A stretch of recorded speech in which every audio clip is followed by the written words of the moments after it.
susunod na programa ay rated PG. Patnubay at gabay ng magulang ay kailangan sa mga batang manonood.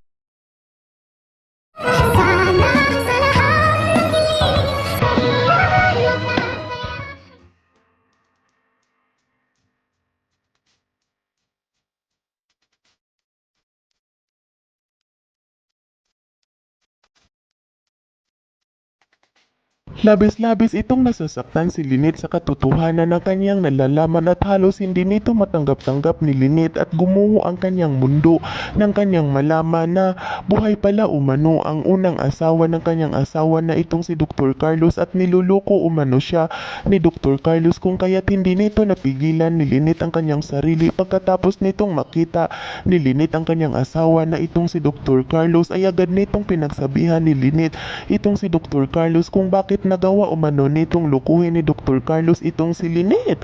Kung ano umano ang naging kasalanan ni Lynette sa kanya na alam naman umano nito ni Dr. Carlos kung paano umano siya minahal ni Lynette at wala umano itong tinatagong sikreto si Lynette sa kanya kung bakit nagagawa umano nito ni Dr. Carlos na magtago ng sikreto kay Lynette. Ngayong sobra-sobra umano ang ginagawa ni Dr. Carlos na panluluko sa kanya dahil pinasa umano nito ni Dr. Carlos itong si Lynette na patay na ang kanyang asawa, ngunit hindi naman pala umano ito totoong patay dahil isa naman umano itong buhay.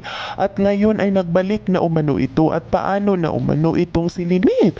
Sa kadahilanan na agad naman din itong nagpapaliwanag itong si Dr. Carlos sa kanyang asawa na itong si Lynette at agad nitong sinabihan ni Dr. Carlos itong si Lynette na hindi rin umano nito alam ni Dr. Carlos kung paano umano nabubuhay ang kanyang asawa na ibing naman umano ni Dr. Carlos ang kanyang asawa noon kung bakit hindi rin umano nito alam ni Dr. Carlos kung bakit buhay umano ito at bumalik buhay umano ito. Tala.